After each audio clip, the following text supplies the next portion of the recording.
안녕하세요. 책사람입니다. 오늘 소개해드릴 소설은 로버트 바의 백작의 사라진 재산이라는 작품입니다. 로버트 바는 셜록 홈즈의 작가 아서 코난 도일과 절친한 친구였다고 합니다. 셜록 홈즈의 패러디 작품으로 셜록 홈즈의 모험이라는 작품을 썼는데 코난 도일 재단의 항의로 절판돼서 세상에 널리 알려지지는 못했다고 해요. 기회가 되면 언제 한번 소개해드릴 수 있으면 좋겠어요. 오늘 작품에는 외젠 발몽이라는 탐정이 나오는데요. 발몽 탐정은 원래 프랑스 총경이면 정말 높은 직위죠. 프랑스 총경이었다가 어떤 불운으로 인해 프랑스에서 버림받고 영국에서 사설 탐정으로 활약하게 되는 캐릭터인데요. 오늘 작품은 돌아가신 백작 삼촌의 재산을 찾기 위한 조카의 의뢰로 시작이 됩니다. 구두쇠 삼촌이 남긴 메모 한 장으로 과연 발몽 탐정은 재산을 찾을 수 있을까요? 함께 이야기 속으로 들어가 보시죠.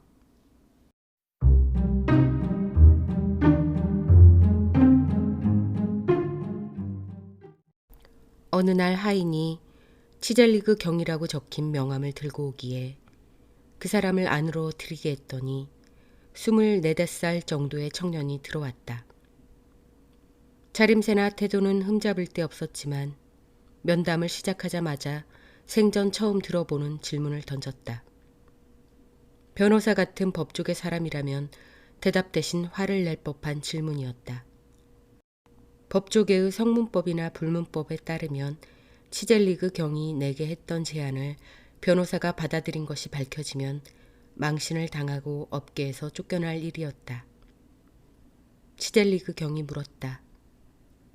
외젠 발몽 씨, 조건부 사건도 맡으십니까?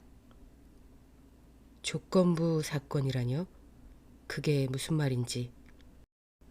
치젤리그 경이 여자아이처럼 얼굴을 붉히더니 살짝 더듬거리며 설명했다. 그게 그러니까 성공 사례금을 조건으로 하는 사건도 맞느냐는 말인데요.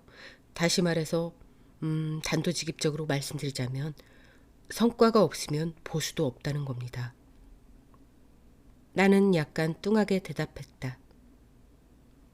그런 제안은 처음 받아보는데 당장 대답한다면 기회를 주신다 해도 거절할 수밖에 없답니다.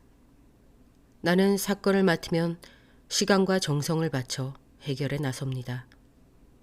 성공하려고 애쓰지만 뜻대로 되는 게 아니라서 그동안 먹고는 살아야 하니 내키지는 않아도 최소한 내가 들인 시간만큼의 대금을 청구할 수밖에 없습니다.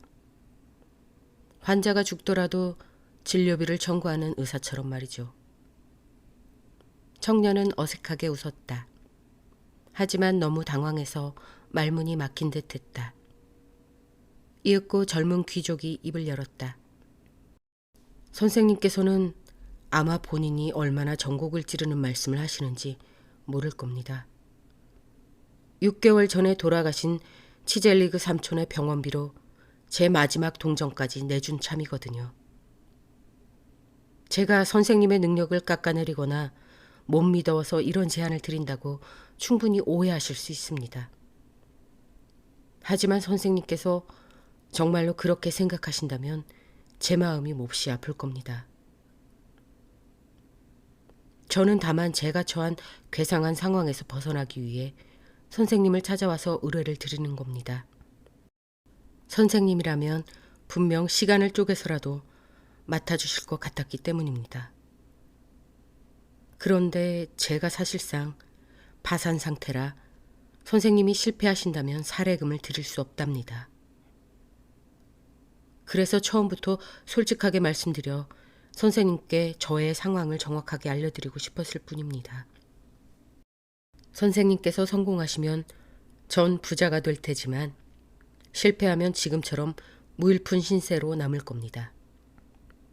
이제 제가 왜 선생님께서 화낼 법한 질문부터 드렸는지 이해하시겠는지요? 충분히 이해하겠습니다. 경의 솔직함에 경의를 표합니다. 청년의 겸손한 태도와 남을 속이면서까지 도움을 받고 싶지 않다는 결의에 마음이 크게 움직였다. 내 말이 끝나자 가난한 귀족은 일어서서 머리를 숙여 인사했다. 친절하게도 저의 말을 들어주신 은혜에 깊이 감사드립니다. 괜한 일로 시간을 빼서 죄송할 따름입니다.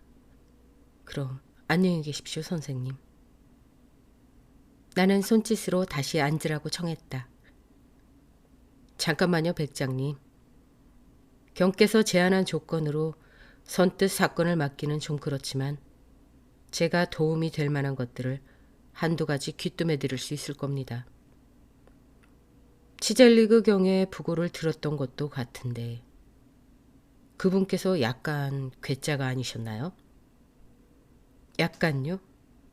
완전 괴짜셨죠. 젊은 백작이 작게 소리내어 웃으며 자리에 다시 앉았다. 언뜻 기억나기로는 8천만 제곱미터가량의 땅을 소유하고 있다고 했던 것 같은데 정확히는 1억 제곱미터였죠. 자기와 함께 그 땅도 물려받지 않았나요? 아, 그럼요. 물려받았습니다. 삼촌께서 상속인을 바꾸고 싶어도 그럴 수 없었답니다. 지금에서야 그게 되레 삼촌의 걱정거리였겠구나 싶지만요. 하지만 백장님, 영국에서 그렇게 넓은 땅을 영지로 거느리고 있는 분이 무일푼일 리가 없지 않습니까? 청년이 또다시 소리내어 웃었다. 암요, 그럴 리 없죠. 젊은 귀족은 호주머니에 손을 넣어 갈색 동전 몇 개와 은화 한 개를 꺼냈다. 오늘 저녁거리 정도는 살 수 있지만 세실 호텔에서 만찬을 즐길 만큼의 돈은 없답니다. 보시다시피 이게 현실이죠. 그런대로 오래된 저의 가문에는 사치를 일삼다가 땅을 있는 대로 저당 잡힌 친척들이 많답니다. 지금은 돈을 빌릴 당시보다 땅값이 폭락한 탓에 한 푼도 더 건질 수가 없어요. 농업공황이다 뭐다 해서 차라리 땅이 없는 게 낫다 싶을 만큼 수천 파운드의 빚만 떠안게 됐습니다. 게다가 돌아가신 삼촌께서 살아계실 때 의회에서 삼촌을 위해 한두 차례 나서준 덕분에 처음에는 값비싼 목재를 벌채할 수 있었고 그 후에는 치젤리그 체이스에 있는 그림들을 입이 떡 벌어질 가격으로 크리스티 경매소에 팔 수 있었습니다. 그러면 그 돈은 어찌 된 겁니까? 내 질문에 싹싹한 귀족 청년이 또다시 웃으며 말했다. 저도 그걸 몰라 발목 쉽게 찾아달라고 온 겁니다. 그거 참 흥미롭군요. 이미 이 청년이 좋아졌으니 결국 사건을 맡을 수밖에 없겠다는 불길한 예감이 들었기에 아예 솔직하게 말해버렸다. 젊은 귀족의 꾸밈없는 태도에 반한 데다 의지와 전혀 상관없이 프랑스인 특유의 연민의 정이 청년을 향해 솟구쳤다. 귀족 청년은 말을 이어갔다. 저의 가문에서 삼촌은 약간 예외적인 분이셨습니다. 옛날 옛적의 구시대 인물이 환생한 게 아닌가 싶을 정도로 특이했죠. 조상들이 낭비가 심했던 만큼 삼촌은 굉장한 구두쇠였어요. 20여 년 전에 자기와 영지를 물려받았을 때는 하인들을 전부 내보내는 과정에서 부당해고였거나 한 푼의 보상도 없이 해고를 통보했다는 이유로 집안 하인들이 소송을 제기해 몇 차례 피고인으로 소환되기도 했습니다. 물론 모든 소송에서 패소하셨는데 그나마 가난 때문이라고 변명한 덕분에 일정량의 갑오를 팔 수 있는 허가를 받아 보상금을 지급하고 먹고 살 미천을 마련할 수 있었답니다. 경매에 내놓은 그 갑오들이 뜻밖에도 아주 잘 팔리자 삼촌께서는 앞으로 어떻게 할지 일종의 요령을 터득하셨죠. 부동산 수익은 저당권자들에게 돌아가니 먹고 살 방도가 없다는 것을 언제나 입증할 수 있었어요. 그러다 보니 삼촌께서는 영지가 사라지고 오래된 저택이 텅 빈 헛간이 될 때까지 몇 번이나 법원의 허가를 받아 나무를 베고 그림을 팔 수 있었답니다. 그분은 때때로 목수가 됐다가 또 어느 때는 대장장이가 되어 바쁘게 일하면서 여느 일꾼처럼 살았습니다. 정말이지 영국에서 가장 고상한 공간으로 손꼽히는 서재를 대장간으로 만들었을 정도였죠. 서재에 좋은 책들이 수천 권이나 있었는데 아니나 다를까 거듭 그 책들에 대한 매각 허가를 신청했지만 승인이 떨어진 적이 없었습니다. 그런데 자산을 물려받고 보니 삼촌께서 꽤 끈질기게 법을 피해가며 런던 서적상들을 통해 야금야금 팔아먹으셨더군요. 물론 그분께서 돌아가시기 전에 들통났다면 큰 공경에 처하셨겠죠. 하지만 지금 그 귀중한 책들은 사라져버렸고 딱히 회수할 방법도 없답니다. 분명 대부분 미국으로 건너갔거나 유럽의 박물관과 소장품으로 흘러들어갔을 겁니다. 혹시 그 책들을 찾고 싶어서 저한테 온 겁니까? 내가 끼어들어 물었다. 아니요. 그 책들은 되찾을 가망이 없습니다.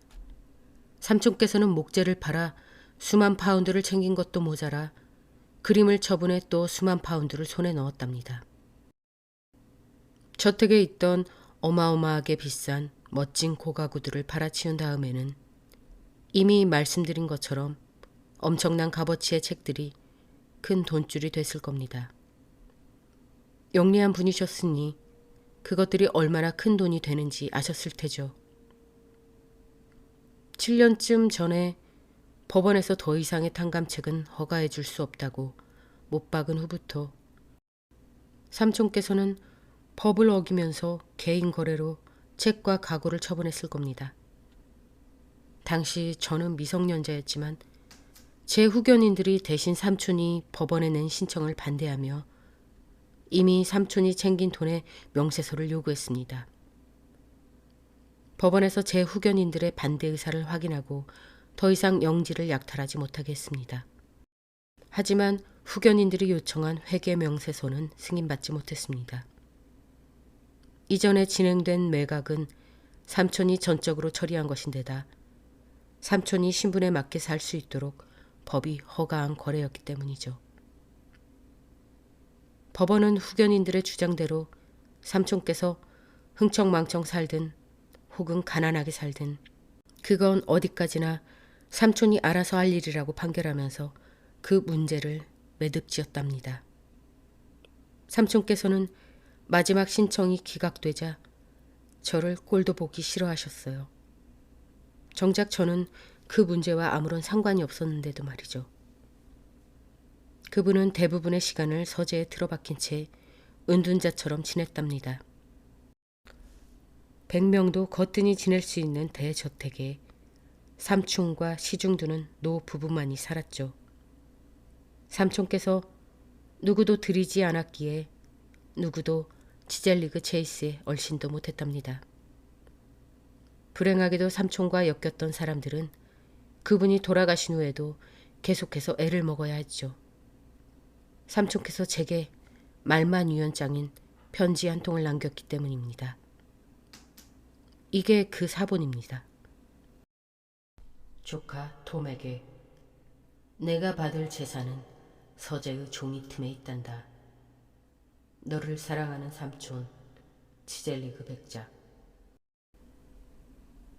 법적 효력은 없을 것 같군요. 내가 말하자 청년이 웃으며 대답했다. 상관없습니다. 제가 가장 가까운 친척이라 그분의 전 재산을 상속받으니까요.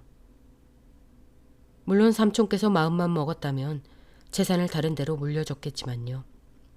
시설 같은 데다 유증할 수도 있었을 텐데 왜 안 하셨는지 모르겠습니다. 삼촌께서는 집에서 부리던 하인 말고는 아는 사람이 전혀 없었답니다. 그런 하인들마저 함부로 대하고 쫄쫄 굶기면서도 그 사람들에게 자신도 학대받고 굶주리고 있으니 불평하지 말라고 하셨답니다. 말로는 하인들을 가족처럼 대하고 있다고 하셨죠. 삼촌께서는 다른 사람이나 자선단체에 공개적으로 재산을 넘기는 것보다 돈을 그렇게 꼭꼭 숨겨놓고 못 찾게 하면 제가 더 애태우고 불안해할 거라고 생각한 것 같습니다. 백장님께서는 당연히 서재를 뒤져보셨겠죠? 뒤지다 뿐입니까? 천지가 개벽한 일에 그런 수색은 처음이었을 겁니다. 무능한 사람에게 맡겼던 모양이죠.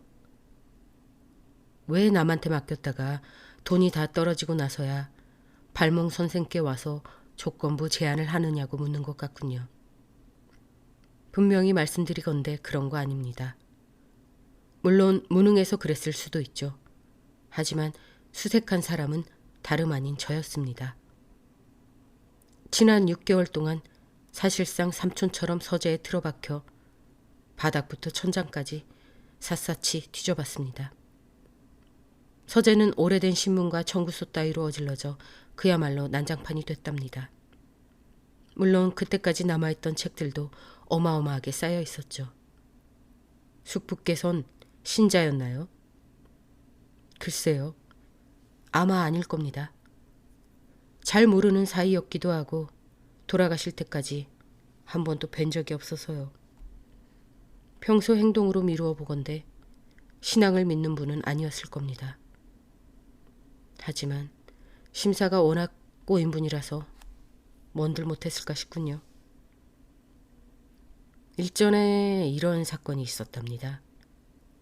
거액을 기대했던 상속인이 가문의 성서를 물려받자 난로에 던져버렸는데 나중에 알고 보니 놀랍게도 그 속에 수천 파운드에 달하는 영국 은행의 어음이 들어있었답니다. 상속인이 성서를 읽고 거액을 받든가 아니면 무시한 대가로 고통을 받도록 유증자가 꾸민 일이었죠. 내 말에 젊은 백작이 껄껄 웃으며 답했다.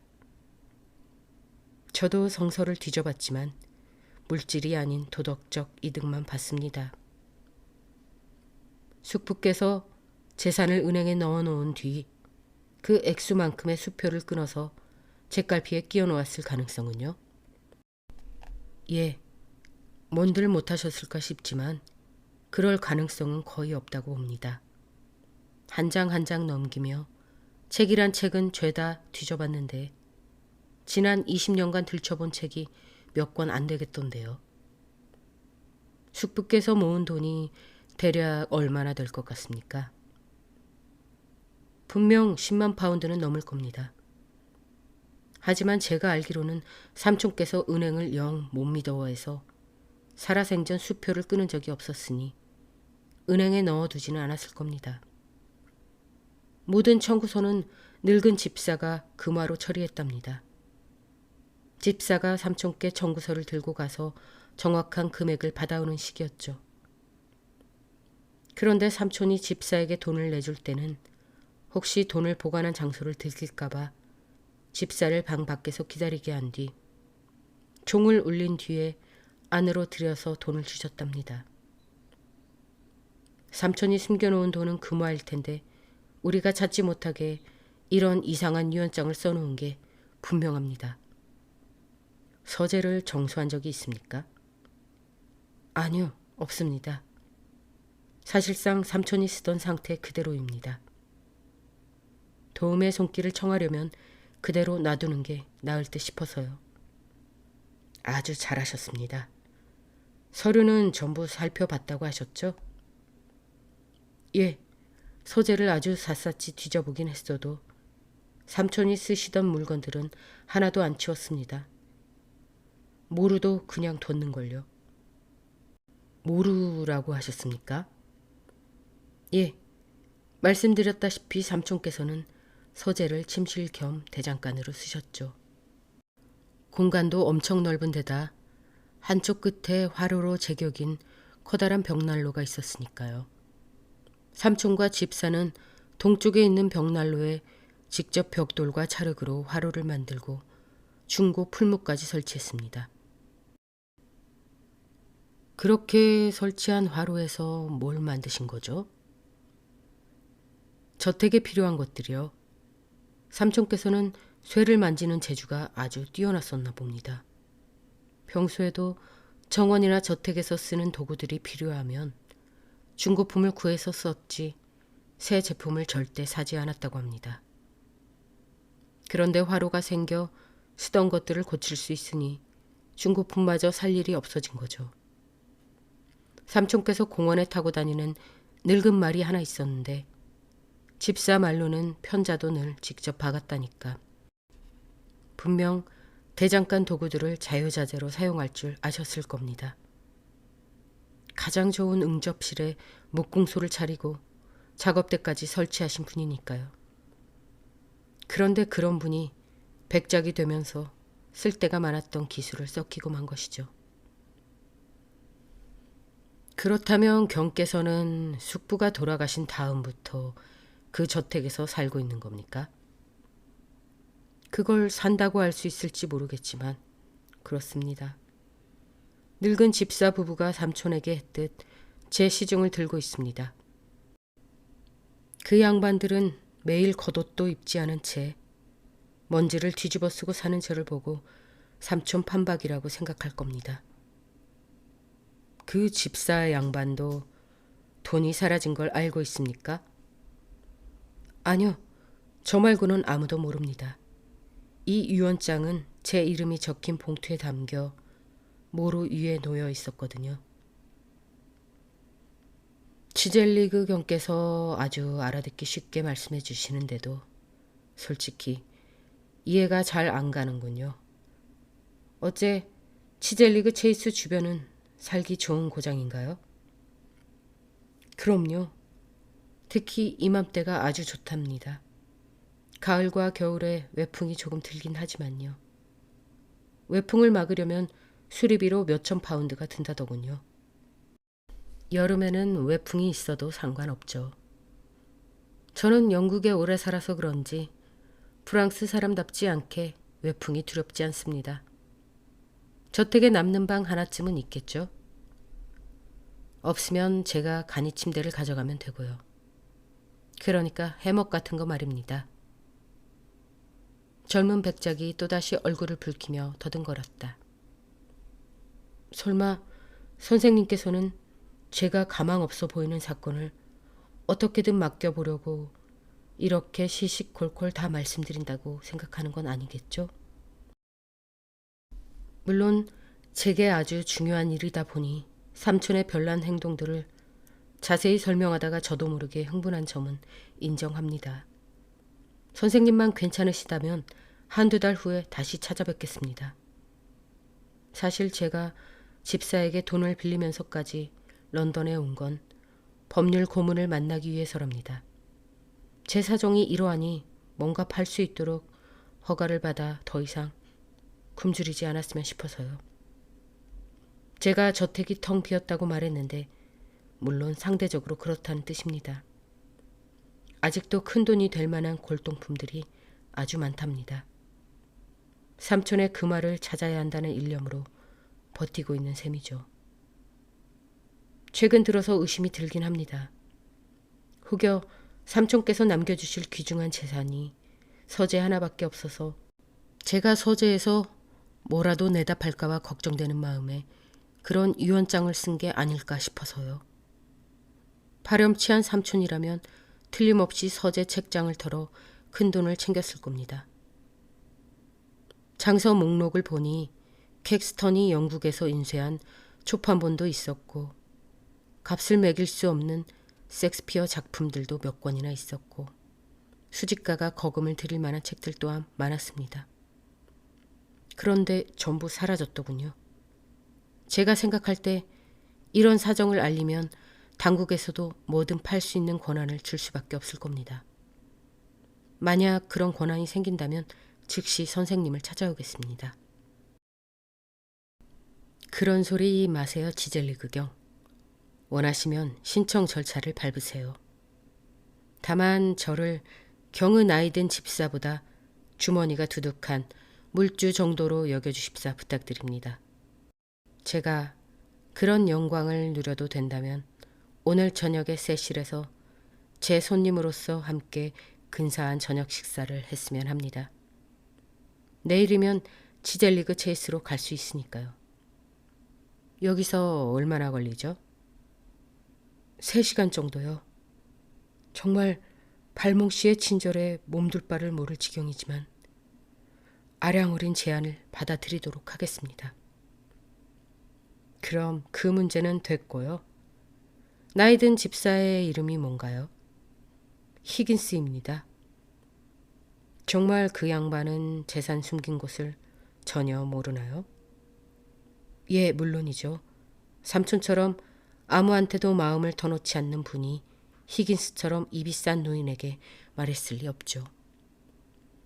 그럼 절 히긴스에게 미개한 외국인으로 소개해 주십시오. 그래야 그 양반이 나를 얕보고 어린애 다루듯 할 테니까요. 이보세요, 발몽씨. 선생님께서는 영국에서 꽤 오래 살았으니 우리가 외국인을 무시한다는 편견이 없을 줄 알았습니다. 정말이지 우리 영국처럼 부자든 가난뱅이든 진심으로 환대하는 나라는 없답니다.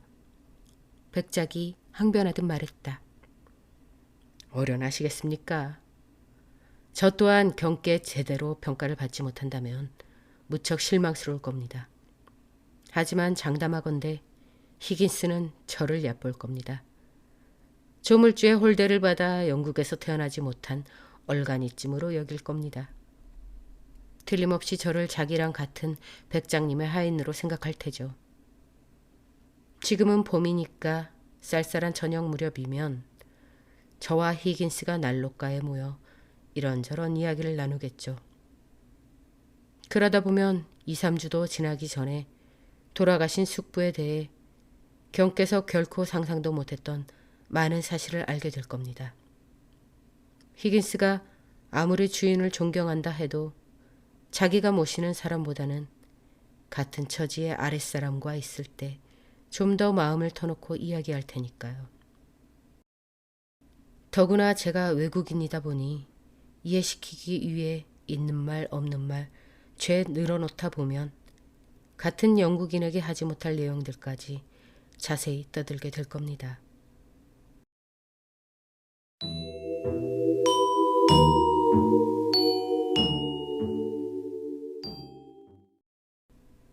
젊은 백작이 워낙 소박하게 설명한 탓에 그렇게 으리으리한 저택에 살고 있을 줄은 꿈에도 몰랐다.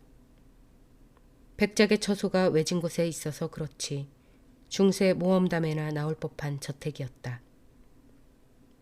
그것도 뾰족탑이나 포탑이 있는 프랑스 성이 아니라 불그스름한 색채가 따스함을 자아내면서 딱딱한 건축 양식에 부드러움이 감도는 아름답고 튼튼한 석조 저택이었다. 집주인은 바깥들과 안뜰을 중심으로 둥글게 지어진 그곳에서 100명은 거뜬히 살겠다고 말했지만 내가 보기에는 1000명도 살 수 있을 것 같았다. 돌로 중간 문설주를 꾸민 창문들이 곳곳에 있었는데 특히 서재 끝에 달린 창문은 대성당에 더 어울릴 것 같았다. 화려한 그 저택 한가운데에는 나무가 울창한 공원이 있었고 정문곁 행랑채에서 최소 2km 이상 난생 처음 보는 웅장한 떡갈나무 고목길이 펼쳐졌다.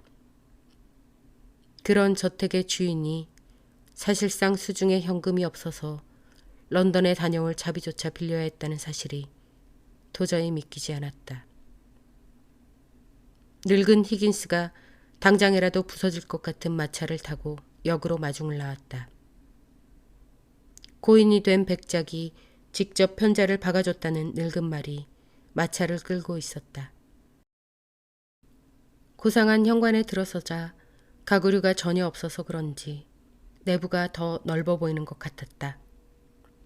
현관 양쪽에는 고색 창연한 갑옷 일체가 가구처럼 각각 한 벌씩 놓여 있었다.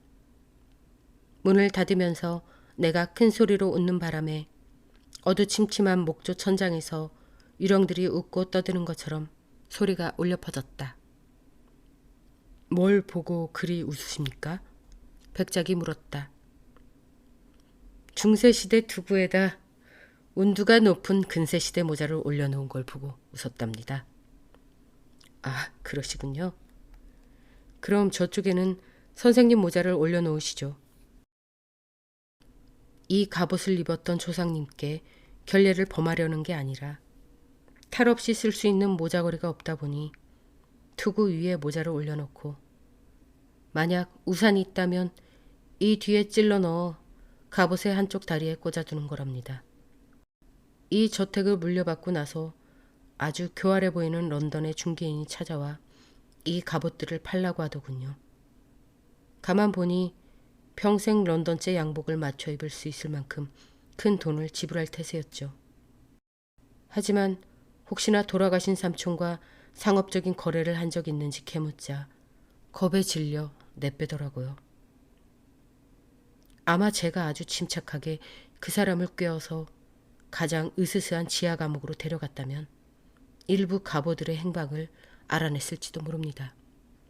발몽 씨, 이쪽으로 함께 올라가시면 묵을 방을 보여드리겠습니다.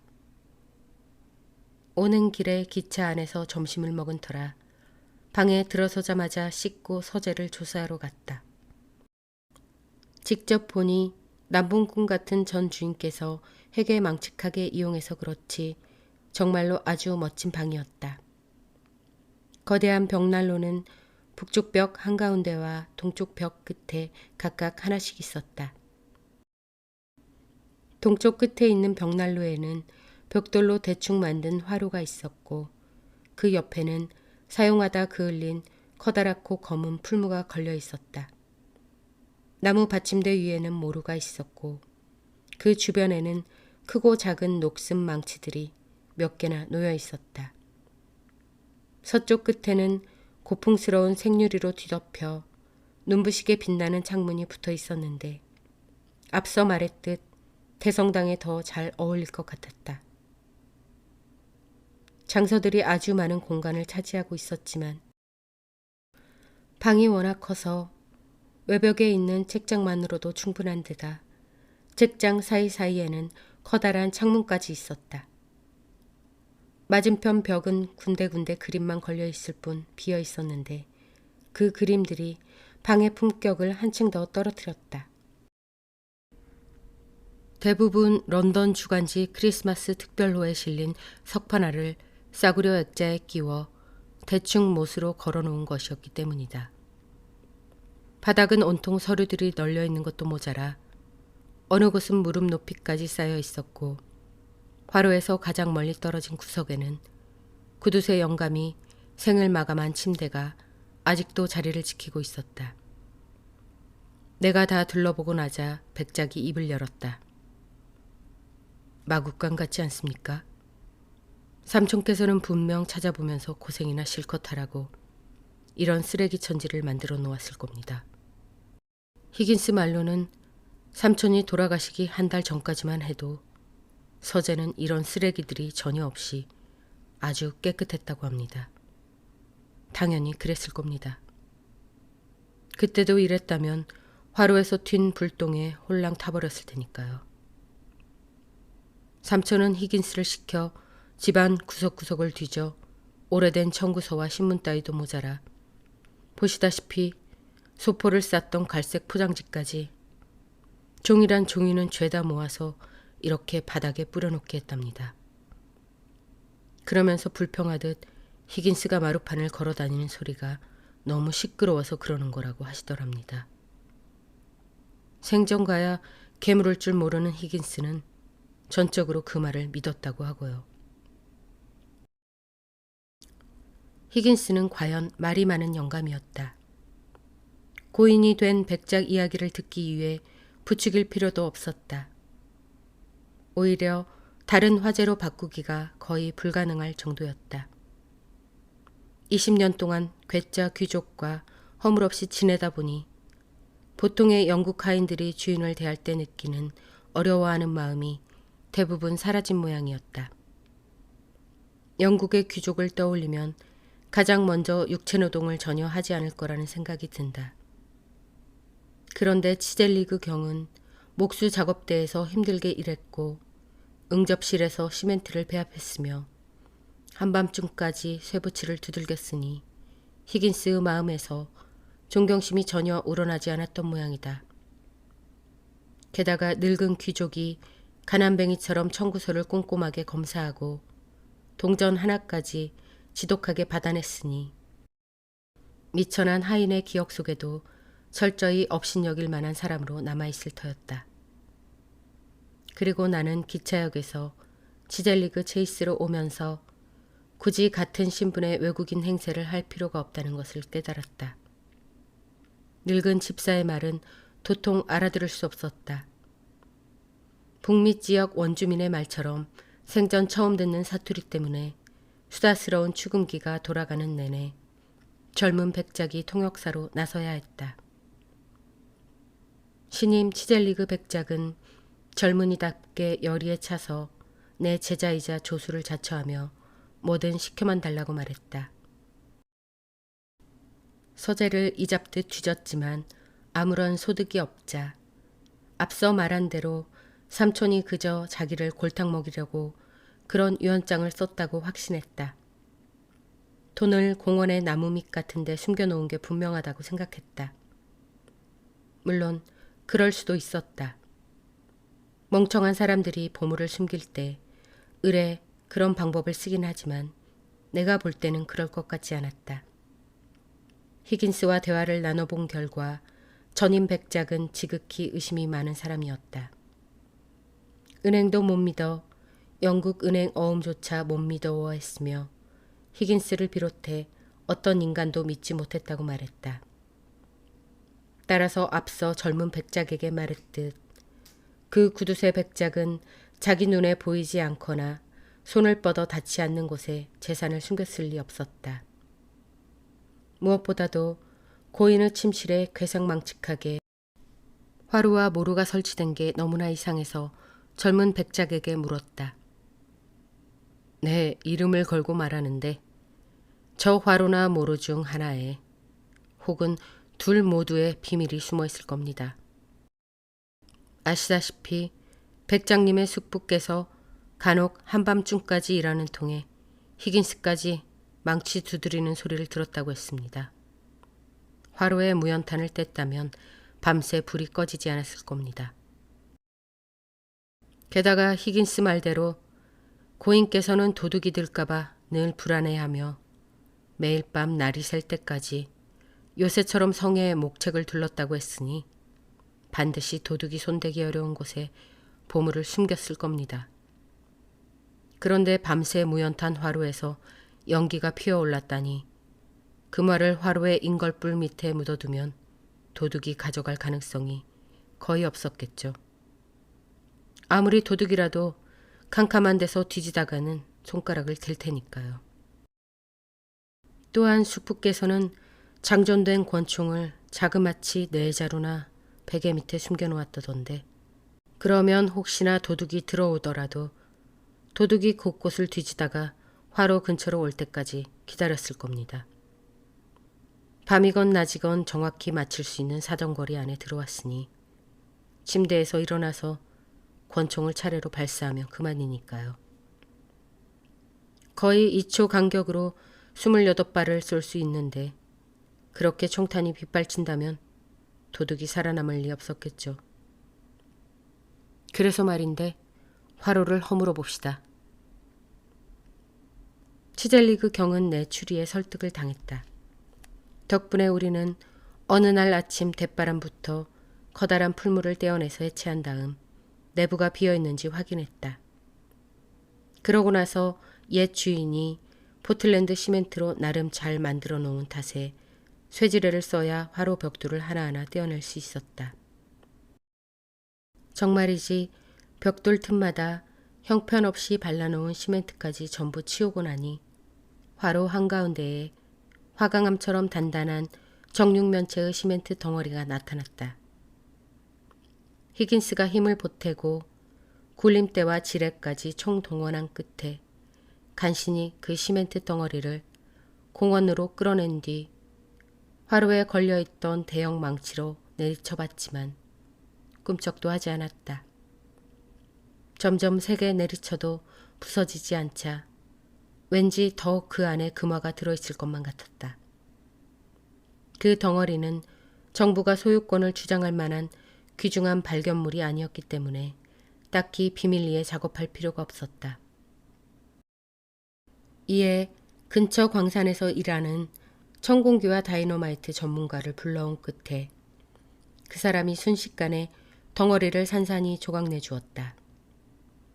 그러나 애석하게도 광부들이 말하는 금맥은 터지지 않았다. 다이너마이트 전문가를 부른 김에 모루까지 폭파해달라고 구슬렸더니 신임 백작 또한 전임 백작처럼 미쳤구나 싶었는지 연장을 짊어지고 광산으로 돌아가 버렸다.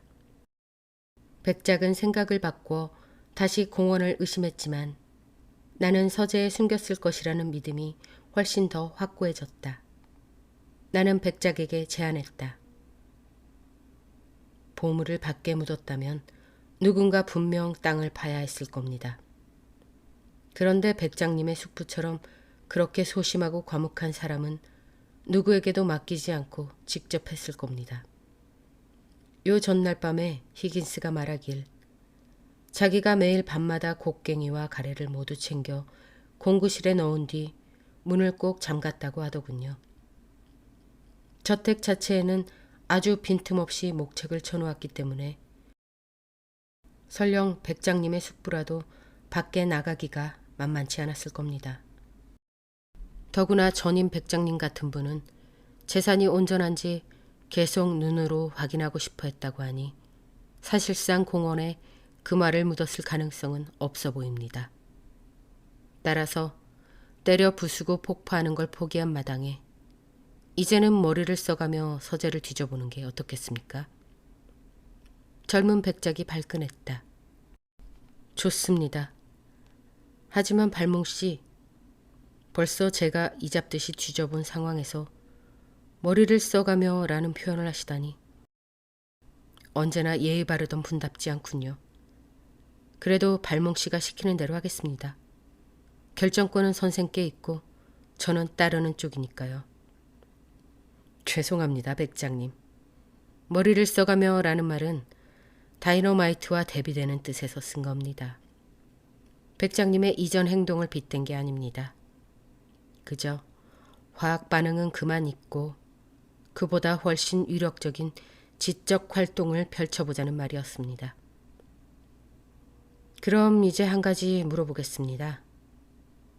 백장님께서 살펴보신 신문 중에서 가장자리에 뭐든 적혀 있는 거 못 보셨나요? 네, 못 봤습니다. 신문에 흰색 테두리에 뭔가를 알리는 글귀 같은 게 적혀 있을 가능성은요? 물론 그런 게 있을 수도 있겠죠. 그렇다면 백장님께서 직접 신문받아 테두리를 꼼꼼하게 살펴보시고 확인을 마친 신문들은 다른 방으로 옮겨주시겠습니까? 서재를 완전히 비우되 하나도 훼손되지 않게 해야 합니다. 전 청구서를 맡아서 살펴보겠습니다. 몹시 짜증스러울 정도로 지루한 작업이었다. 그럼에도 조수를 자처한 백작이 며칠 동안 테두리를 샅샅이 훑었지만 아무런 소득이 없었다. 그 사이 나는 청구서와 메모를 따로따로 모아서 날짜별로 정리했다. 심술궂은 영감탱이가 혹시나 청구서 뒷면이나 책 면지에 보물찾기 지침이라도 적어놓지 않았을까 싶어 쉽게 포기할 수 없었다. 그러면서도 도서관에 남아있는 수천 권의 책을 하나하나 들춰보며 샅샅이 살펴볼 생각을 하니 소름이 끼쳤다. 하지만 존재하는 이상 철저히 찾으면 결국 발견할 것이라고 했던 토머스 에디슨의 말이 떠올랐다. 청구서 뭉치에서 몇 장을 고른 뒤 나머지는 젊은 백작이 산더미처럼 신문을 쌓아놓은 다른 방에 옮겨놓았다. 그러고 나서 조수에게 말했다. 이제 히긴스 좀 불러주시겠습니까? 이 청구서들에 대해 설명을 들었으면 해서요. 제가 도와도 될 것 같은데요. 6개월째 살았더니 집안 사정은 히긴스만큼 알거든요. 그 양반이 한번 말문을 트면 막기 어렵기도 하고요. 제일 먼저 어떤 청구서부터 설명해 드릴까요? 백작이 청구서가 펼쳐져 있는 탁자 맞은편에 의자를 끌어다 놓으며 설명을 시작했다. 13년 전 건데요. 숙부께서 셰필드에서 중고 금고를 하나 사셨네요. 이게 그 영수증입니다. 그 금고도 찾아봐야겠습니다. 순간 젊은 백작이 벌떡 일어나서 껄껄 웃으며 말했다. 제 무례를 용서해 주십시오, 발몽씨. 그렇게 육중한 금고를 어찌 이리 까맣게 잊고 있었는지 모르겠습니다. 금고가 텅 비어 있어서 더 이상 생각조차 안 났던 모양입니다. 말을 마친 백작은 벽에 세워놓은 어느 책장으로 걸어가더니 책으로 꽉 채워진 책장을 마치 문처럼 잡아당겼다. 그러자 철제 금고의 앞면이 드러났고 백작이 다시 금고문을 열자 특별할 것 없는 텅 빈 내부가 보였다. 이 책들을 전부 꺼내다가 우연히 발견했답니다. 서재에서 바깥 공간으로 이어지는 비밀의 문이 있었던 것 같은데 오래전에 없어졌더군요.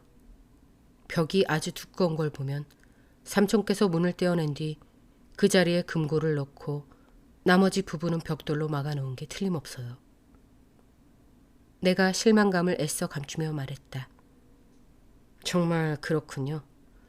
이 튼튼한 금고는 주문해서 제작한 게 아니라 중고품을 산 거군요.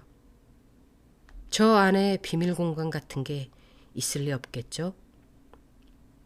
흔히들 쓰는 금고 같은데 그래도 그렇게 말씀하시니 한번 꺼내볼까요? 지금 당장은 말고요. 다이너마이트라면 철거업자 못지않게 벌써 신물 날 정도로 터뜨렸으니까요. 그러게 말입니다.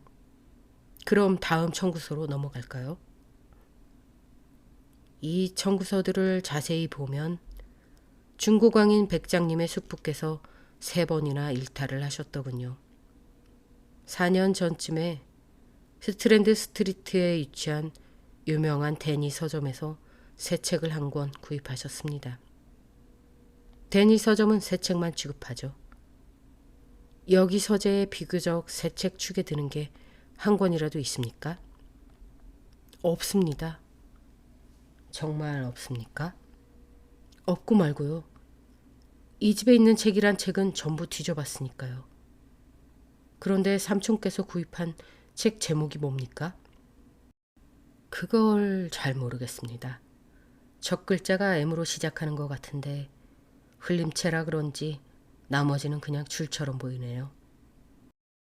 하지만 책값이 26펜스인데 소폭값만 6펜스인 걸 보면 무게가 1.8kg 언저리쯤 됐을 겁니다. 무게나 책값으로 미루어 볼 때 두꺼운 용지에 사파가 많이 들어간 과학책이 아닐까 싶습니다. 그런 책은 전혀 못 봤습니다. 3번째 청구서는 벽지를 구입한 겁니다. 고급 벽지 27뭉치와 싸구려 벽지 27뭉치를 사셨는데 고급 벽지의 가격이 2배나 비싸더군요. 치젤리그 마을의 역전에 자리한 가게에서 구입한 것 같습니다. 그때 백작이 손짓을 하며 소리쳤다. 거기 보이는 그 벽지랍니다. 히긴스 말이 삼촌께서 집 전체를 도배하려다가 서재를 끝으로 그만두셨답니다. 필요할 때마다 침실에서 한 번에 한 양동이씩 풀을 섞어 아주 쉬엄쉬엄 작업하신 탓에 서재 한 곳을 도배하는데도 거의 1년이 걸렸다고 합니다. 무늬는 없어도 색감이 아주 풍부해서 대단히 아름다운 떡갈나무 벽판이었는데 벽지로 가려버리다니 노망이 났던 게 분명합니다. 나는 일어나서 벽지를 자세히 들여다보았다. 짙은 밤색 벽지에서 명세서에 적힌 대로 비싼 티가 났다. 그럼 싸구려 벽지는 어디다 쓴 겁니까? 그건 저도 모릅니다. 드디어 실마리를 잡은 것 같군요. 여기 벽지 밑에 여닫는 벽판이나 숨겨진 문이 있을 겁니다. 정말 그럴 수도 있습니다. 저도 벽지를 뜯어볼 마음이 있었지만 인부를 부를 돈도 없는 데다 삼촌처럼 부지런하지 못해서요. 그럼 나머지 청구서는 어떤 겁니까? 마지막 청구서도 종이류와 관련된 건데 런던 중동부 지역의 버지로우에 있는 회사에서 구입했더군요. 고인께서 1000장이나 구입한 것 같은데 그 정도면 비용이 엄청나게 들었을 겁니다.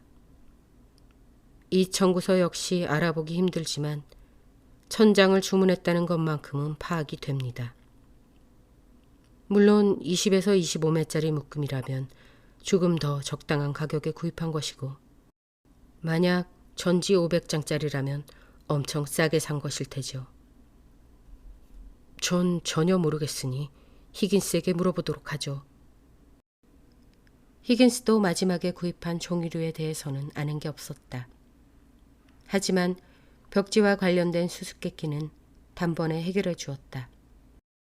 전임 백작이 시험삼아 벽지를 발라본 끝에 두껍고 비싼 벽지가 반들거리는 벽판에 잘 안 붙는다는 점을 깨닫고 나서 싸구려 벽지를 구입해서 먼저 발랐다고 했다.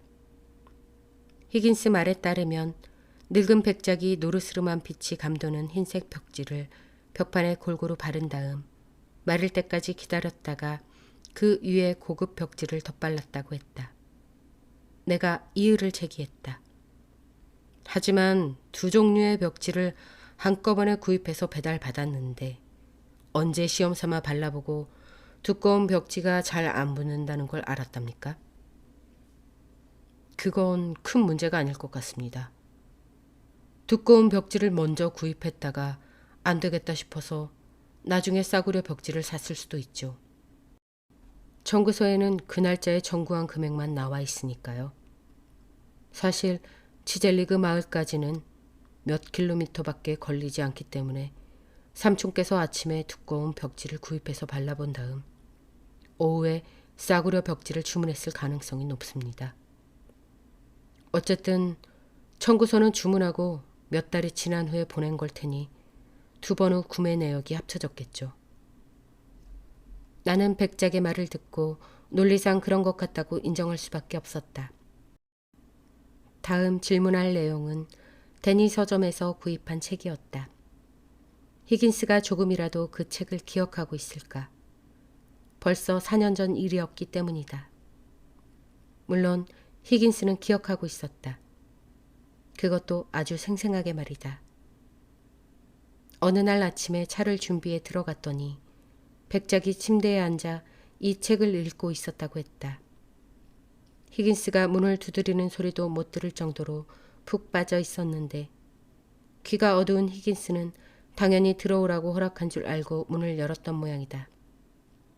히긴스를 발견한 백작은 허둥대며 그 책을 베개 밑, 즉 권총 옆으로 밀어넣었다. 그러고 나서 허락이 떨어지기 전에 방에 들어왔다며 히긴스를 아주 호되게 꾸짖었다. 히긴스는 백작이 그렇게 화내는 것을 난생 처음 본 터라 전부 그 책 때문이라고 생각했다. 백작이 화로를 설치하고 모루를 구입한 것도 그 책을 읽고 나서였다. 이후 두 번 다시 그 책을 보지 못했던 히긴스는 백작이 죽기 6개월 전인 어느 날 아침에 화로에 재를 치우다가 그 책 겉표지로 보이는 부분을 발견했다. 그래서 주인 나리가 그 책을 태운 걸로 생각했다고 말했다. 히긴스를 내보낸 뒤 내가 백작에게 제안했다. 우선 이 청구서를 스트랜드 스트리트의 데니 서점에 보낸 뒤 책을 잃어버려서 그러니 새 책을 보내달라고 해봅시다. 알아볼 수 없는 이 글씨를 정확하게 읽어내는 직원이 있을 겁니다. 분명 이 책이 단서가 될 겁니다. 저는 버지로우의 브라운 선지라는 회사에 편지를 쓰겠습니다. 보아하니 프랑스 회사인 것 같아요. 사실 종이류와 관련해 이 회사명을 어디선가 들어본 것 같은데 당장은 콕 집어 말할 수 없답니다. 돌아가신 백장님이 구입한 이 종이류의 용도가 무엇인지 이 회사에 물어볼 생각입니다. 말한 대로 일을 처리하고 나자 우리 두 사람은 답장이 올 때까지 손 놓고 기다리는 수밖에 없었다.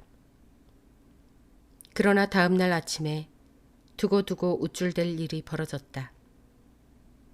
내가 런던에서 답장을 받기도 전에 수수께끼를 풀었기 때문이다.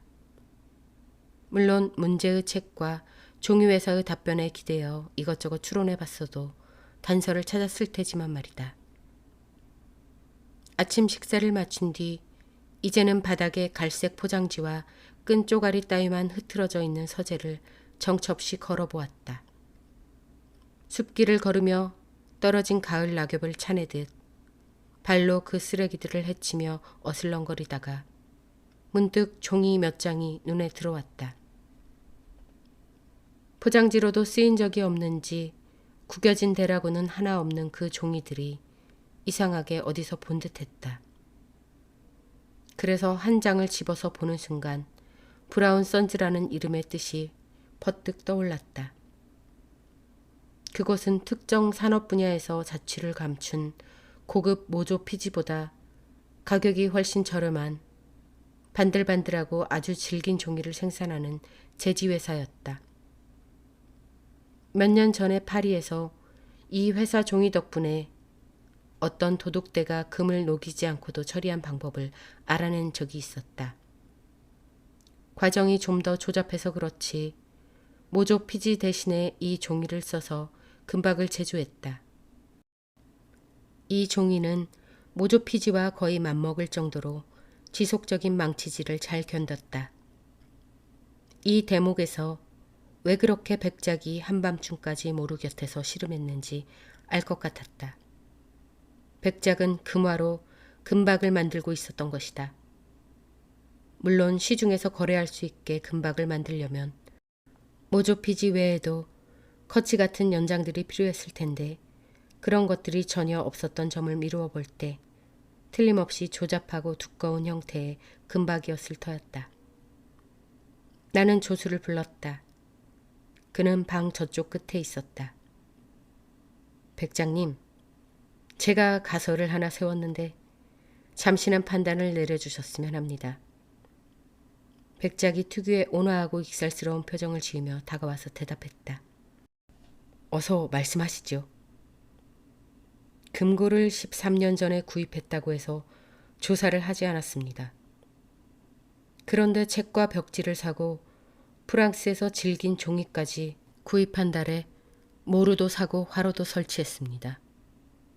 따라서 이런 것들이 서로 연관된 게 아닐까 싶습니다. 이건 고인께서 버지로우에서 구입한 종이들입니다. 혹시 이 비슷한 거라도 본 적이 있습니까? 잘 보시고 한번 찢어보세요. 굉장히 질긴데요? 백작이 힘주어 찢어봤지만 실패하자 자백하듯 말했다. 예, 그렇습니다. 프랑스에서 생산된 것으로 금박 제조용 종이랍니다. 백장님의 숙부께서는 금화를 두드려 금박으로 만들었습니다. 받아보면 알겠지만 데니 서점에서 구입한 책은 금박 제조와 관련된 서적일 것입니다. 휘갈겨 써서 못 알아봤는데 이제 생각해보니 야금술이라는 제목의 책이 아닐까 싶습니다. 책을 보면 틀림없이 금박 제조법이 나올 겁니다. 일단 그렇다 칩시다. 하지만 어째 더 풀린 게 없는 것 같군요. 그럼 이제부터 금화가 아닌 금박을 찾는 겁니까? 이 벽지를 살펴볼 겁니다. 내가 바닥 쪽 모서리 밑으로 칼을 집어넣자 커다란 벽지 조각이 맥없이 벗겨졌다. 히긴스가 말한 대로 짙은 밤색 벽지 밑에 밝은 색상의 싸구려 벽지가 발라져 있었다. 하지만 떡갈나무 벽판에 바른 그 싸구려 벽지도 원래 그런 듯 아주 쉽게 벗겨졌다. 풀에 문제가 있어서 그런 게 아니었다. 이 무게를 좀 느껴보세요. 내가 벽에서 벗겨낸 벽지를 건네면서 말했다. 세상에! 백작이 마치 비명처럼 외쳤다. 나는 벽지를 다시 건네받아 뒤집은 다음 뒷면이 위로 오도록 나무 탁자에 펼쳐놓았다. 그러고는 물을 살짝 뿌리고 칼로 물먹은 흰색 벽지 표면을 긁어내자 불길한 빛에 황금이 드러나면서 반짝거렸다. 나는 어깨를 으쓱하면서 양손을 벌려 보였다. 치젤리그 백작이 큰 소리로 맘껏 웃었다. 보시다시피 이렇게 된 겁니다. 전임 백작께서는 먼저 이 희끄무레한 벽지를 사방에 발라놓았습니다. 그러고 나서 화로에서 금화를 달고 모루에 올려놓고 두드린 다음 프랑스에서 구입한 이 종이에 발라 투박하게나마 금박을 완성한 겁니다. 아마 밤이 되자마자 문을 꼭 걸어 잠그고 벽에 금박을 붙이고 나서 다음날 아침 히긴스가 들어오기 전에 고급 벽지를 덧발랐을 겁니다. 그러나 나중에 알고 보니 전임 백작께서 두툼한 금박을 벽에 붙일 때 실제로 사용한 것은 카펜용 압정이었다. 내 덕에 신임 백작은 12만 3천 파운드가 조금 넘는 돈을 손에 쥐게 되었다. 아울러 이 자리를 빌려 그가 자발적으로 사례금을 지급해준 덕분에 내 은행 잔액이 런던 부시장만큼 빵빵해졌다는 말로 젊은 백작의 후한 마음 씀씀이를 칭송하고 싶다.